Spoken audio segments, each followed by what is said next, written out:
Hi guys, welcome to our channel. ఒకవేళ train loco pilots ఇద్దరూ పడుకుంటే ఏమవుతుంది? పడుకుంటే ప్రమాదాలు జరిగే అవకాశం ఉంటుంది. అలా జరగకుండా ఉండడానికి ట్రైన్లో విజిలెన్స్ కంట్రోల్ సిస్టమ్ ఉంటుంది. అంటే లోకో పైలట్స్ చేసే యాక్టివిటీస్ని అబ్జర్వ్ చేస్తుంది. యాక్టివిటీస్ అంటే ట్రైన్ స్పీడ్ ఇంక్రీజ్ డిక్రీజ్ చేయడం, హార్న్ యూస్ చేయడం లాంటివి. ఒకవేళ సిస్టమ్కి ఏమైనా తేడా అనిపిస్తే ఆటోమేటిక్గా బ్రేక్స్ని అప్లై చేస్తుంది. అలాగే దగ్గరలో ఉన్న రైల్వే స్టేషన్కి సిగ్నల్ ఇస్తుంది. అలా చేయడం వల్ల ప్రమాదాలు జరగకుండా ఉంటాయి.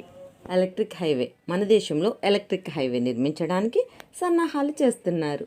ఈ హైవే ఢిల్లీ నుంచి జైపూర్ వరకు నిర్మిస్తున్నారు. ఈ హైవే స్పెషాలిటీ ఏమిటి అంటే, ఈ హైవేపై ఎలక్ట్రికల్ వెహికల్స్ వెళ్ళినప్పుడు రీఛార్జ్ అవుతాయి. ఈ హైవే వల్ల చాలా పొల్యూషన్ తగ్గుతుంది. అలాగే ఎలక్ట్రిక్ వెహికల్స్ వాడకం కూడా పెరుగుతుంది. ఇండియాలో అతిపెద్ద బంగారు గని బీహార్లో ఉంది. Geological survey of India GSI ఇచ్చిన రిపోర్ట్ ప్రకారం 37.6 టన్నుల ఖనిజ ధాతువులు ఉన్నట్లుగా తెలిసింది. సుమారుగా 222.89 టన్నుల బంగారం ఉన్నట్లు తెలిసింది. ప్రపంచంలో లోతైన నది ఏదో తెలుసా? Congo river. ఇది ఆఫ్రికాలో ఉంది.